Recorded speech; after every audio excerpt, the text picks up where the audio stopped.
Welcome to Hyde Park. As escalating tensions in West Asia reshape geopolitical alignments and economic stability, we want to understand what this means to Sri Lanka. So today's theme will be from the West Asian crisis to global realignment, what it really means for Sri Lanka as turmoil in West Asia, as the Middle East crisis escalates and expands into other regions.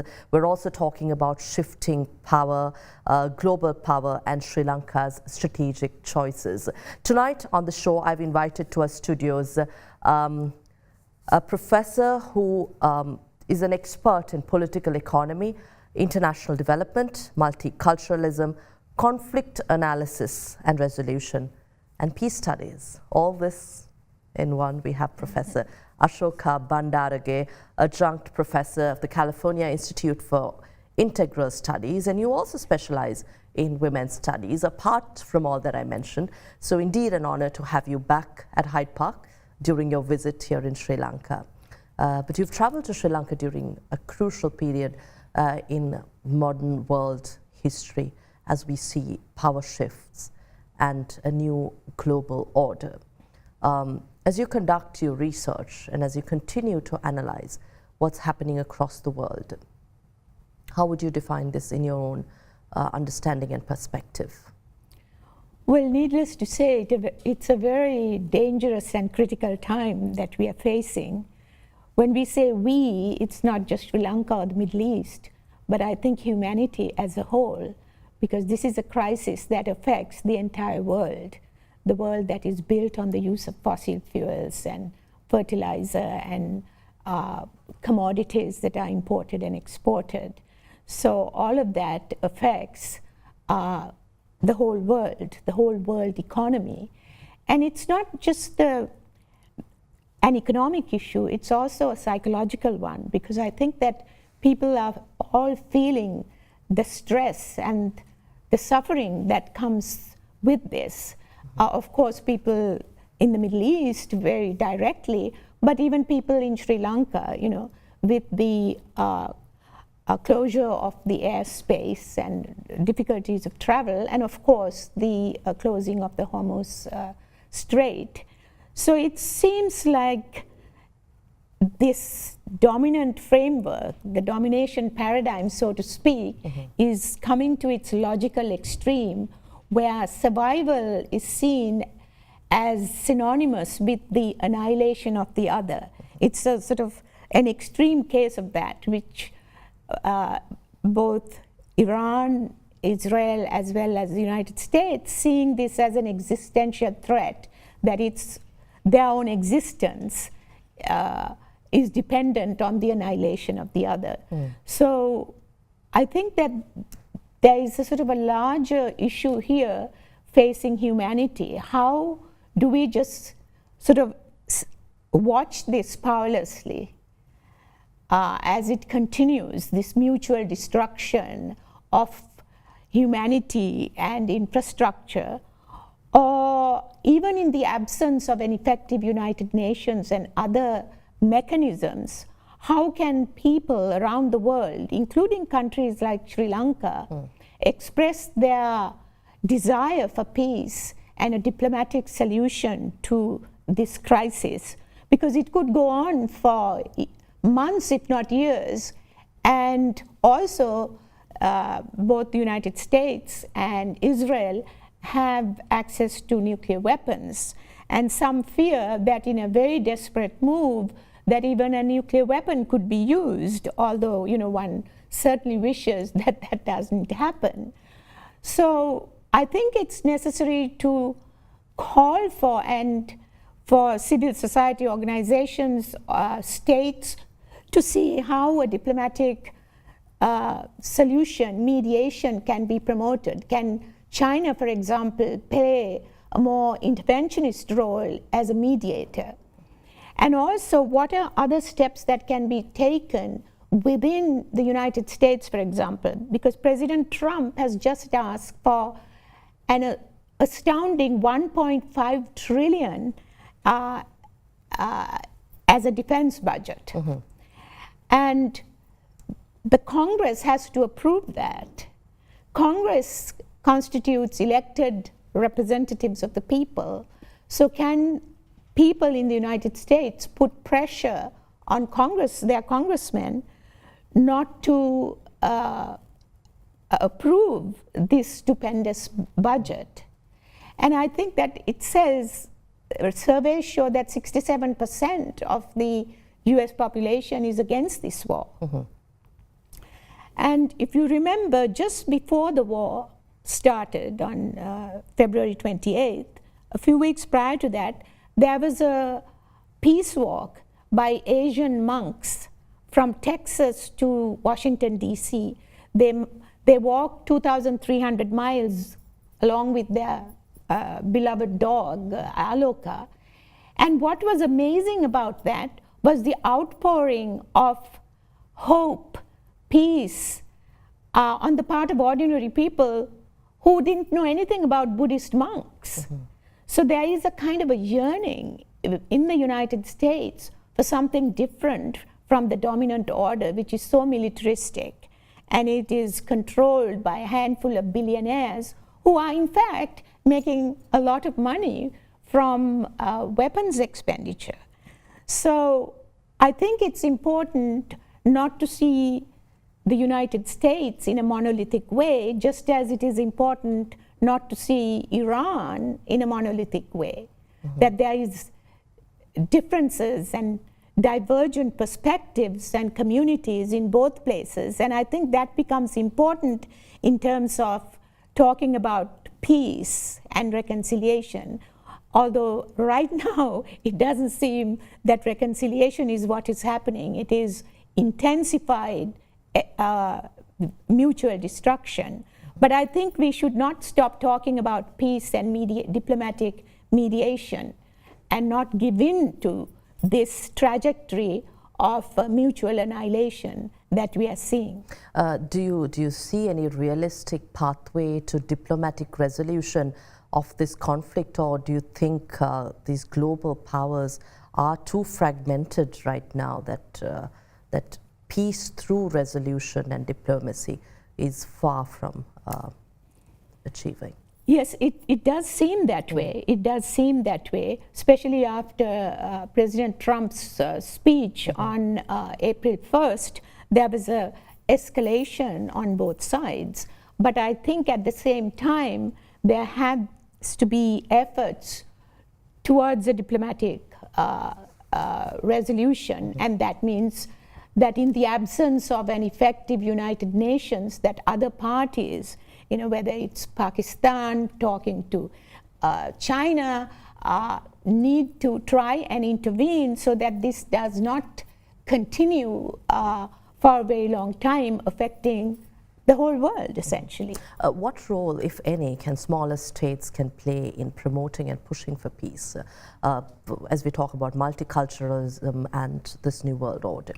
Yeah, I think Sri Lanka has a big role to play, because the conflict has already spread to the Indian Ocean. As we know, one of the first things that happened after the war broke out was the sinking of Iris Dana, the Iranian ship off the coast of Sri Lanka.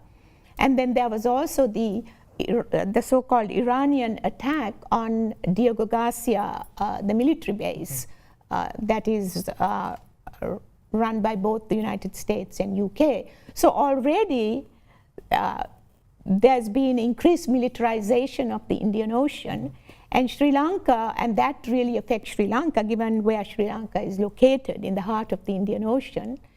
And in the past, as we all know, in 1971, Sri Lanka was foremost in bringing the United Nations resolution on making the Indian Ocean a zone of peace.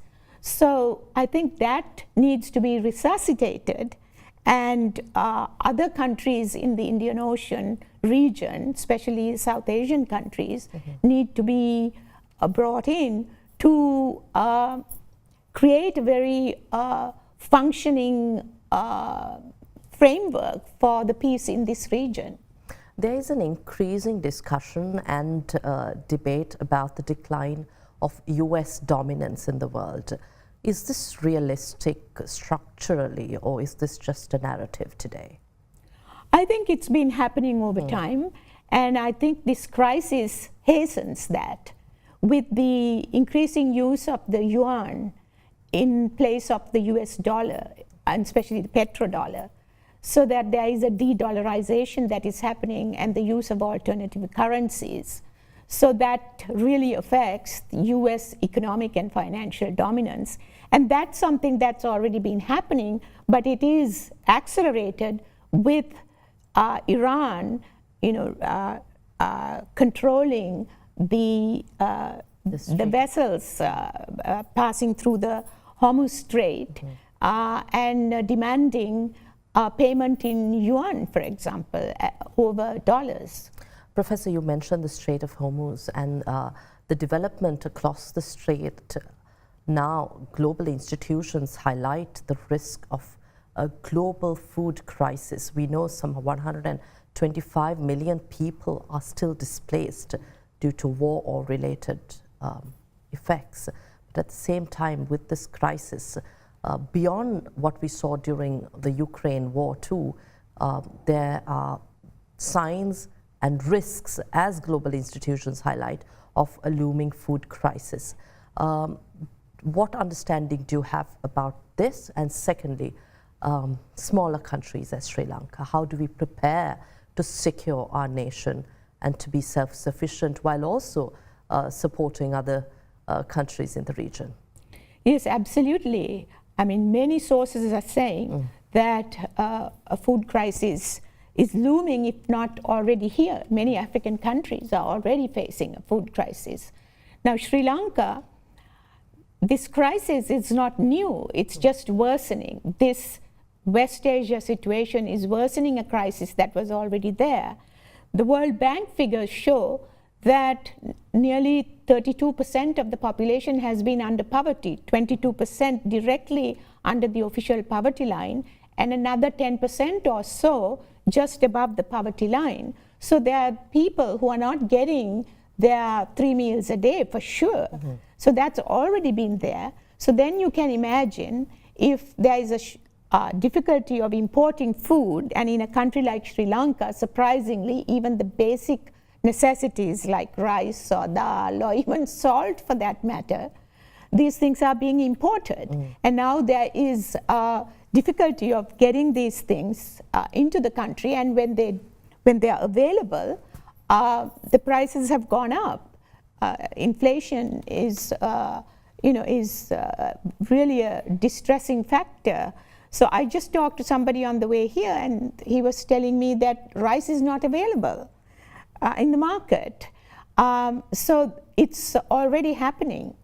And this is also because of the continuation of the colonial model, the import-export model that was handed down to us by the colonial powers, the British in particular, where Sri Lanka was made to export goods for industrializing Britain and the West, like tea and so on, and forced to neglect subsistence agriculture and import rice and other basic necessities. So that model has been continued under the Bretton Woods institutions, and which have always emphasized export production rather than import substitution.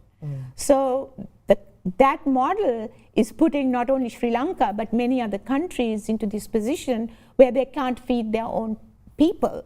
Although these countries, especially Sri Lanka, has all the resources that it needs, not only to feed its own people, but to even export food items to other parts of the world. I want to read out a commentary by the IRC, a statement. The war in Iran has unleashed a triple emergency. It says a surge in humanitarian need, a global economic shock, and a system already stretched to breaking point by more than 60 simultaneous conflicts. I think, Professor, are we downplaying the effects, the consequences, and the impact on the Sri Lankan economy? I keep asking this question week after week, whether we are prepared. And most of my guests also highlight that Sri Lanka's policies, regardless of what government in place, have been more reactive than proactive. When we do see other nations taking measures in anticipation of what can happen, we see that Sri Lanka is still finding our way here. So what structural changes do you recommend Sri Lanka immediately step into? Yeah, immediately step into, I think we have to provide the energy and the food that's needed in the country for the country to function and for people to survive. But in the middle term and the long term, I think there are structural changes that need to be made. And to arrive at food self-sufficiency, energy self-sufficiency, there's also got to be an assertion of sovereignty, economic and political sovereignty. And that means, for example, the country controls its oil refining capacity and storage facilities, rather than giving it to, say, India or some other country. Are you saying Sri Lanka has not asserted its political or economic sovereignty? Yes, unfortunately. Now, in the 50s, 60s, and 70s, going back in time, after the Second World War, after many of these so-called third world countries, or the colonies at that time, became independent, there was a period when these ex-colonies were trying to move on their own paths of development, away from both the Western model and the Soviet model.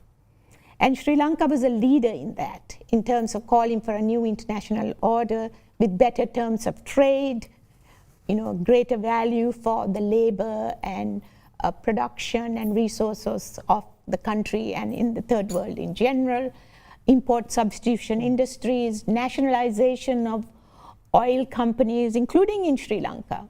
So there was this movement not only for political independence, but economic independence. And there was a coming together of countries, not only the non-alignment movement asserting political independence, but also the right to move on their own paths of economic development that are more in keeping with the bioregional needs and the cultural traditions of specific areas.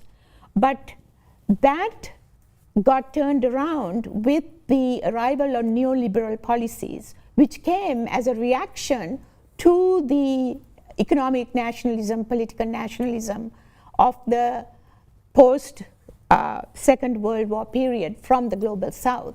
And neoliberalism has now been taken into its extreme, with no controls over privatization and foreign control of resources. So there's a sort of massive competition to control the resources, especially of the global South, including countries like Sri Lanka, by external powers.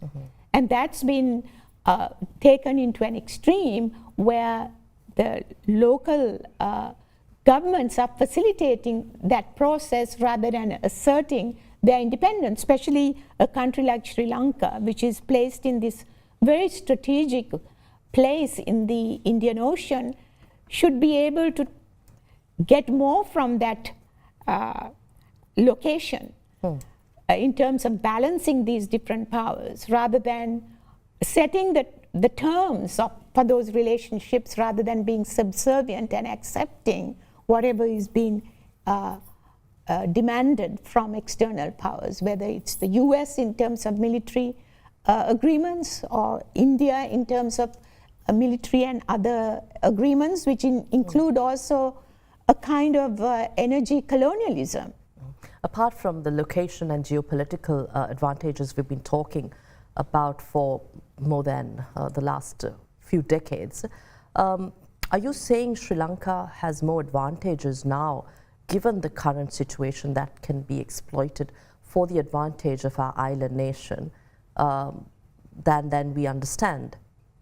Yeah, it can go either way, because if the conflict intensifies, especially the US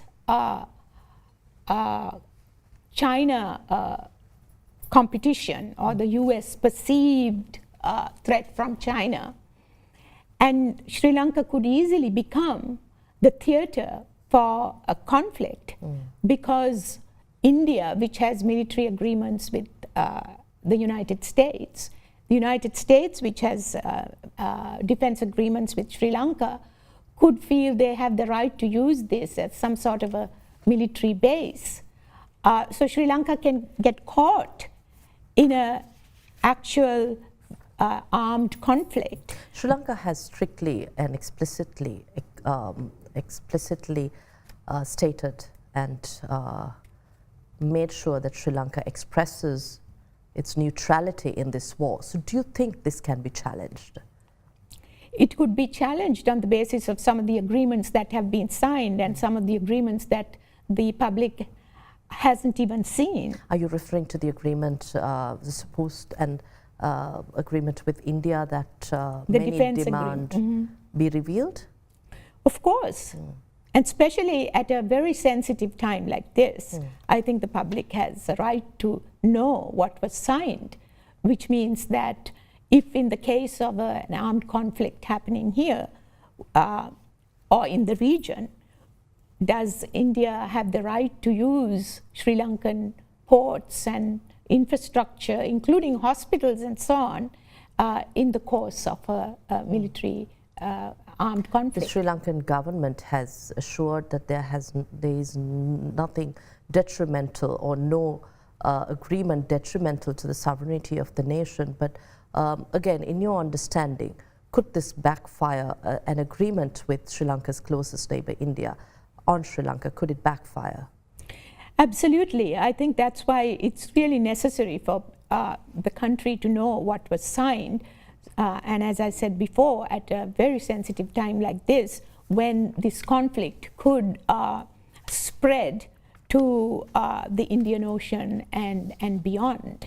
So, you know, in 1987, when the Indo-Lanka agreement was signed, you know, it was made transparent. You know, I mean, it was not hidden away, although many groups did not agree with it or support it, but the agreement was known, it was public. So I think even though there'll be protests and disagreements, I think it is a very important agreement that the public should know about.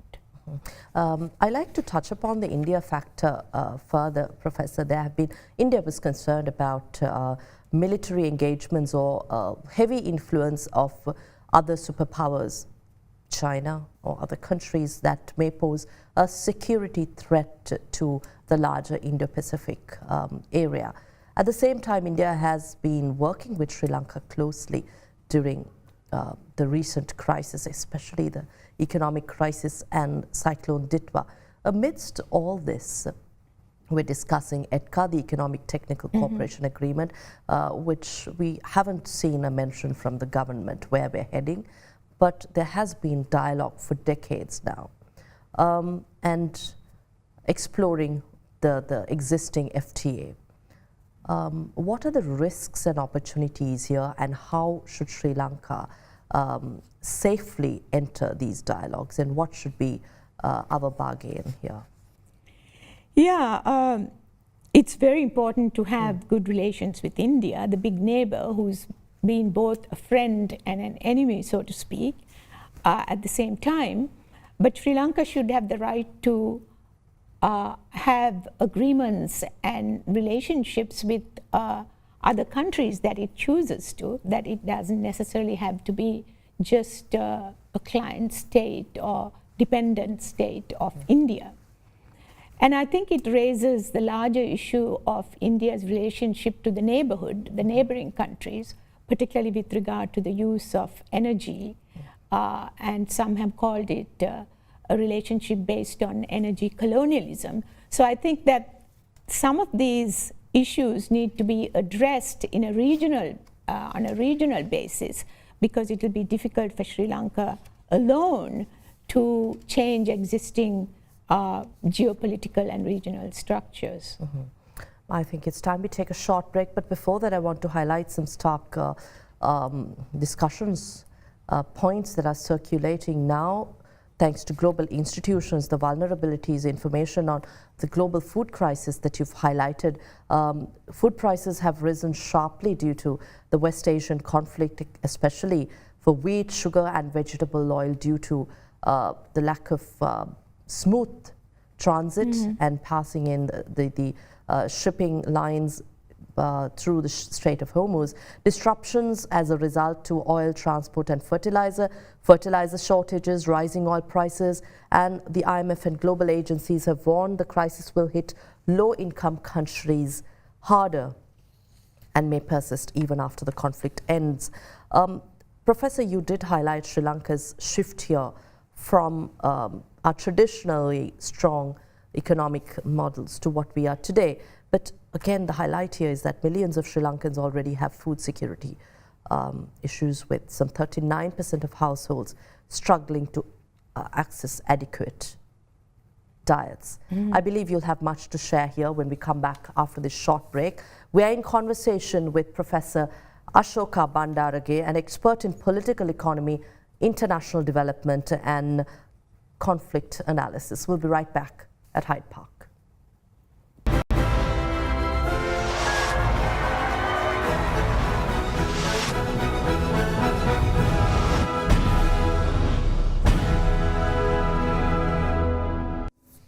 Welcome back. You're joining us at Hyde Park on Other Derana, and we're in conversation with Professor Asoka Bandarage, Adjunct Professor of the California Institute for Integral Studies, an expert in political economy, international development, multiculturalism, conflict analysis, resolution, peace studies, and even women affairs. I wish I have time to talk about women and the leading role women play in conflict resolution. But before that, Professor, I spoke about the vulnerabilities that the entire world faces amidst the triple shocks that we spoke about earlier, the international and the local food crisis that we could see, and you say might be already experiencing.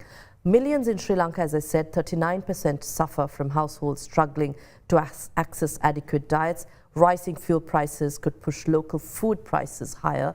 We see this already happening, and fertilizer shortages may affect upcoming cultivation seasons, threatening future harvests. And Sri Lanka is heavily dependent on food imports, as you highlighted very correctly earlier.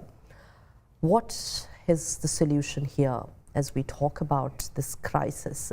And this is also putting people, making people anxious. Sri Lanka has had a terrible experience with the economic crisis, COVID prior to that, and then leading up to even the cyclone Ditwa. Of course, it was environmental and not man-made, but the crisis hit Sri Lanka bad. And now we're talking about a world food shortage, which will threaten Sri Lanka's very own food security. Yes, ironically, it's a country with so many resources, natural resources. And traditionally, people had their home gardens, which provided a lot of their basic needs. And I think there should be a policy to resuscitate and to develop home gardening in a more systematic way, and to give people support to become more food self-sufficient, while also bringing in the short term importing food from other sources than what's been traditionally brought from existing sources. So that is one. And also with the fertilizer crisis, use of natural organic fertilizer. Now, this is a very controversial question. Yes.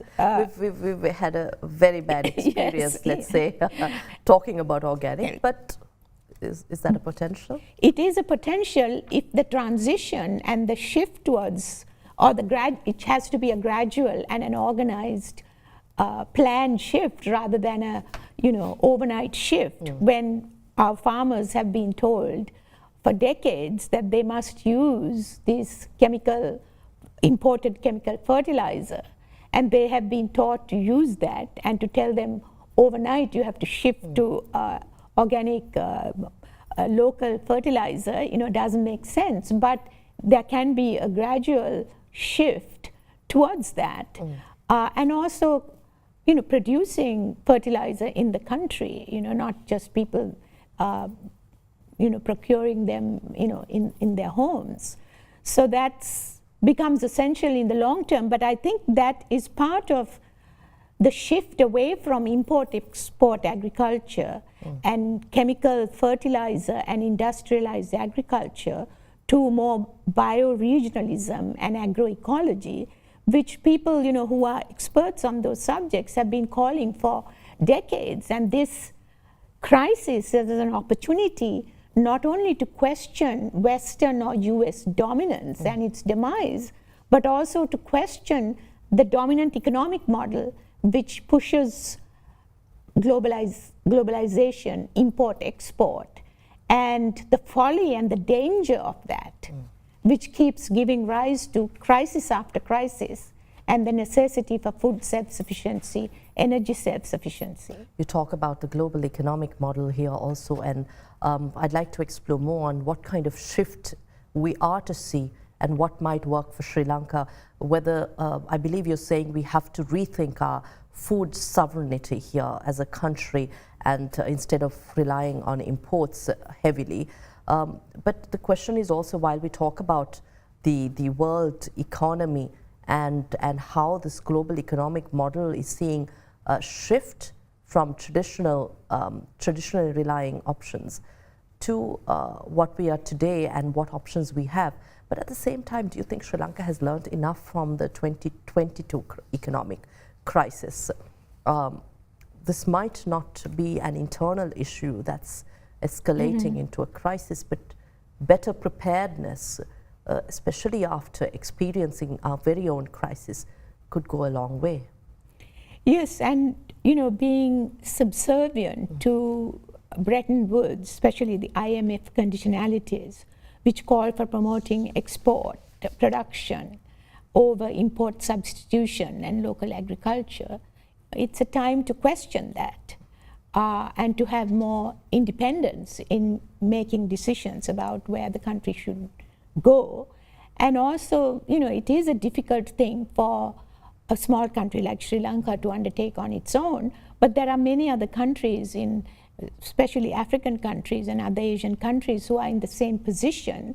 And like in the 50s, 60s, and 70s, for these countries to come together as a bloc to demand, greater independence, better terms of trade, and have more economic sovereignty in terms of making decisions on their individual paths of development, rather than fitting into this one model that is being demanded by the West and US controlled institutions. But as they are weakening, it does give these countries more leeway to make those changes. I want to go back to organic farming, cultivation. You mentioned home gardening as an option, immediate short-term option to arrest a looming crisis, food-related. We haven't seen food prices come down since the crisis, although Sri Lanka saw adjustments afterwards. But organic farming, what's realistically possible? We did see a very good approach, but not properly implemented. You've worked in the US, you've studied structures across the world and models across the world. How is the shift potentially advantageous for a country? What is the ratio we're talking about here as we get a country used to adopting organic farming and moving away from the detrimental chemical-heavy fertilizer? Yeah, I worked as a volunteer in the Sarvodaya movement for a long time, especially the Sarvodaya women's movement. And supporting women's home gardening was a key in that, as well as using organic agriculture, organic fertilizer, or IPM, I forget what it stood for. It is a sort of a midway between chemical fertilizers and totally organic fertilizer, and they were promoting that. So that was a more balanced and gradual path to shifting away from, weedicide, pesticides, chemical fertilizers towards a more organic path. Integrated pest management. I just looked it up. Yes, yes. Right. So that's a model Sri Lanka can explore? Yes, because Sri Lanka has already experimented with that model, and there have been many successes with that. So but what is beneficial for the nation? Well, I think, as I mentioned before, there are sort of immediate issues that need to be confronted, like the immediate need for fuel and food, and then the long-term needs to make those structural changes. And they are not just to make those economic structural changes, you also must have political leadership and the power to do that. And I think it also calls for a shift in consciousness of moving away from the colonial mentality that we have inherited, that we must always look to the West and the United States in particular. And it's a very deep conditioning of our minds, not just politicians or academics, but the public at large, that the West is best. But this crisis is also showing that's not necessarily the case. That is where the crisis becomes an opportunity. In order to change political and economic structures, you also have to change the thinking and the mindset.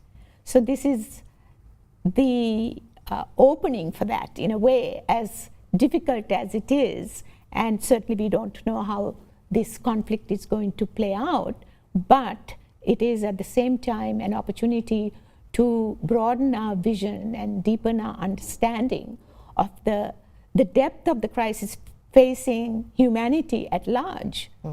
Interesting. You call for a consciousness and improvement to look beyond what we used to, and also to broaden our vision and deepen our understanding.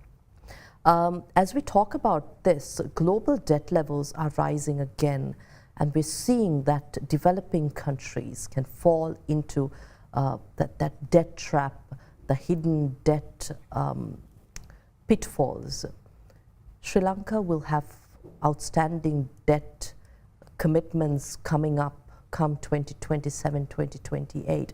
And here we are navigating a global crisis and also facing future commitments that we've already agreed to with our creditors.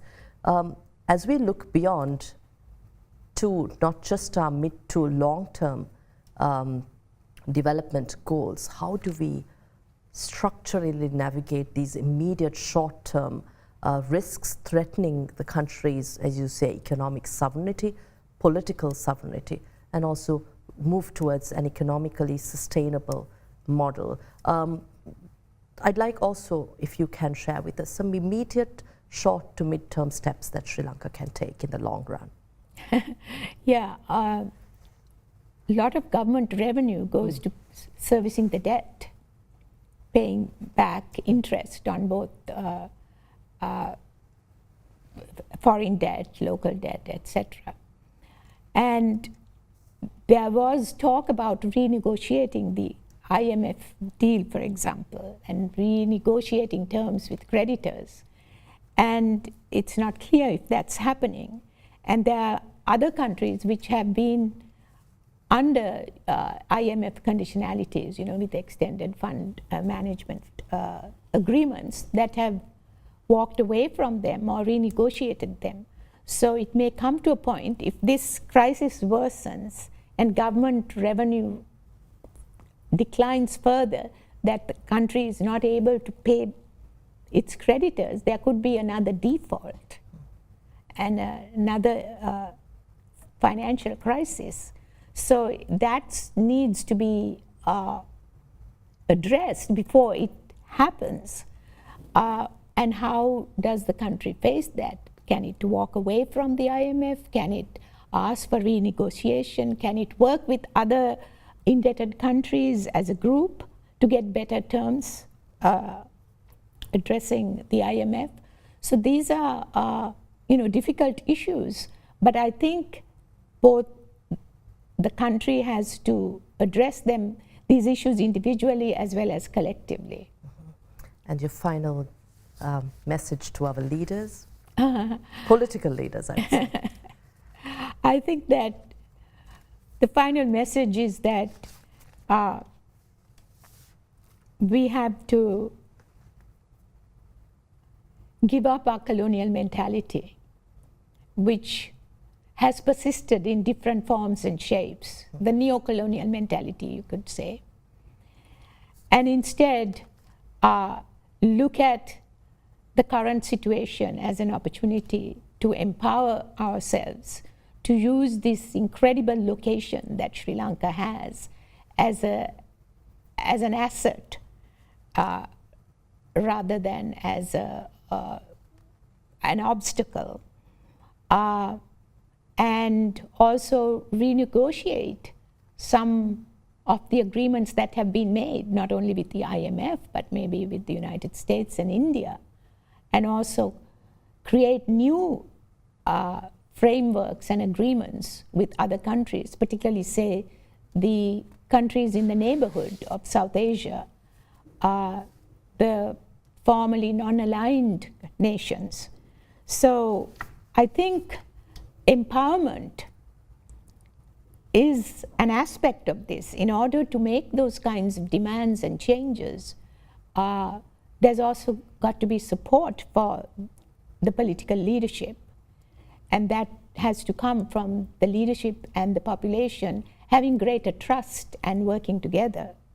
And that also calls for more transparency and open discussion and making some of these agreements that have already been signed or agreed upon to make them public and transparent. The role of women and at health, as we talk about sustainability, countering ill effects of these developments, and children in the face of women and children in the face of these difficult times. I believe you'll have a message for us, how as a nation we can counter these. Absolutely, because when there are crises, women are the hardest hit because they try to take care of their families before themselves, and they bear the brunt of the burden. And this is the case globally.